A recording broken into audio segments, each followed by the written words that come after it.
If you've been following me for a while, you'll know that I have been taking flight lessons. As part of flight lessons, one of the biggest first rite of passages is your first solo, because it's sort of like the first time you're in the airplane by yourself, and it's like only up to you and the skills that you've been like working on to be able to like actually fly the plane and do the circuit. It's usually just like a circuit. So luckily for me, I, at the last minute, packed my GoPro and I was able to like mount it and record the whole thing. So I'm gonna be playing that in a second here. But essentially how it goes is you start out with an instructor and they go through the circuit with you a couple times, because every day can be different, like with different density, altitude, different wind direction, different temperatures, all that stuff. So they do a couple laps with you to make sure you're good, and then essentially they just hop out, you take off, and it's your first solo flight.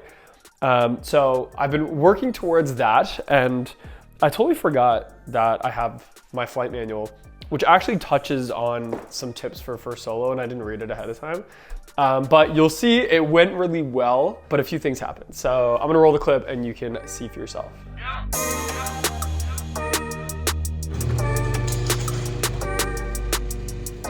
There we go. Fuel pressure, check. Power pressure is good. Okay, keep us fastened. The doors is latched. Bags and belts are secure. Oh, gotta check my time for start. 12:47. Time is in the lock. Mask is on. Fuel pump is on. Retracement lights on. Happy's cause. Fixtures fullish. Transponder is on. New York traffic, I'm Cherokee Golf Whiskey Delta is taxi for runway 16. New York traffic in the circuit. I'm taxiing over to 16, but I can wait if you need. You could take off right now if you'd like. Traffic skip Delta? Okay, I will take that and take off on runway 16. New York traffic, Alta Skip Delta is rolling runway 16 for solo. In the green, airspeed is alive. And rotate speed. Woo! Alright. This is fast. Moving to the green, edging up in this go. Or climbing up. This plane is fast with this time myself. Alright. Whatever that one there. Your traffic, Golf Whiskey Alpha Delta is turning downwind for runway 16, full stop. Alright, carpet is on. Take some power out, we're rolling pretty fast still. Alright. Pre-landing tracks. Fuel pump is on. We're on the full tank. Bags are on both. Carpet is on, we're gonna leave that on. Make sure we're still full rich. Bags and belts are secure.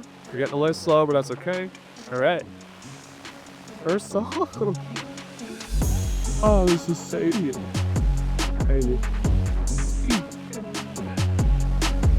Oh, your traffic at Cherokee Golf Whiskey Delta is turning base for runway 16.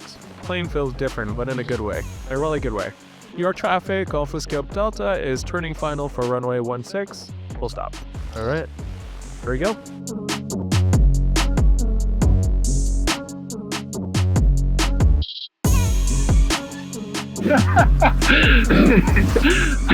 I did it. Woo! Yeah, did it. Okay, so as you can see, it's like nothing traumatic really happened on that flight. A few things I noticed when watching the clips afterward. One is during the moment, like kind of after I landed, if I didn't record it, I would probably not remember anything about it. It was just a blur.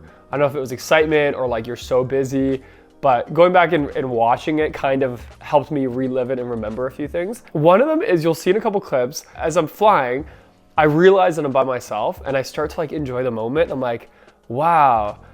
And then immediately after that, I realize, oh no, I got stuff I gotta be doing. I gotta write down my time. I gotta make sure my altitude is staying the same. So you can see these little windows of actually being able to enjoy the moment in between the chaos or like the being busy. The landing itself was pretty good. It could have been smoother. I think I ballooned just a little bit. However, like the plane did feel different, to my defense.